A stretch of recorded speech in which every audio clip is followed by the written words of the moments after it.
If the number of monthly clients that you're bringing in is going up and down like a roller coaster, then in this video, I'm gonna show you how I consistently acquire clients. All right guys, so sales is a numbers game, and bringing in new clients, there's nothing better feeling to a salesperson, especially if part of your income depends on it.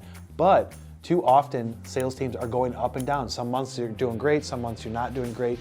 The key to bringing it in consistently is broken down into one basic thing. You have to be consistent with your actions. If you aren't consistent with all the things that you're doing from an outbound standpoint, how could you possibly expect to bring clients in consistently? What I mean by that, with your outbound actions, you have to constantly be hunting. You cannot do a little bit of work, get tied up in the farming of that work. Maybe you go into account management, you land a client, and then you're working on it from a project standpoint to hand it off to operations people. You have to consistently be hunting, and the best ways to do that are gonna be making phone calls, sending emails, following up with deals, going after people that are not sold, using social media, but doing it consistently. Think of it like a snowball that you're trying to roll down a hill. The ball will get bigger the more that you push it.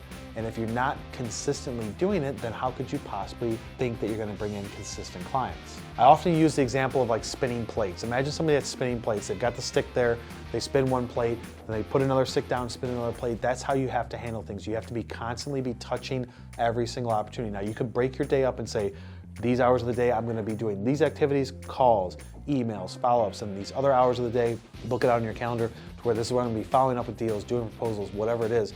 You can break it out however it makes most amount of sense for you. The key is that you cannot spend too much time on one area to then lose focus on the other one. Before you know it, you could be at Tuesday, Wednesday, Thursday, look up and be like, oh my God, I haven't made any calls. Oh my God, I haven't followed up with these people.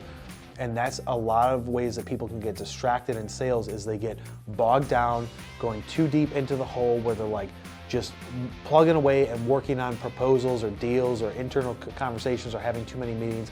Before you know it, those warm leads that you had, if you wait long enough, they become stale. If you're not following up with people that you've already sent pricing to, they can become stale. So you have to think about it from spinning plates, pushing a snowball down the hill, or whatever analogy you want. You have to be doing everything consistently every single day. The best way to do it is going to be to break out your day, put it on your calendar.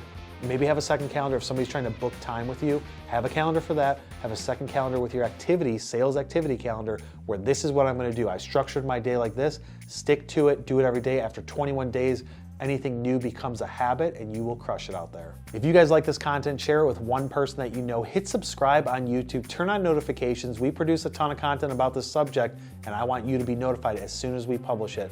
And we will see you on the next one.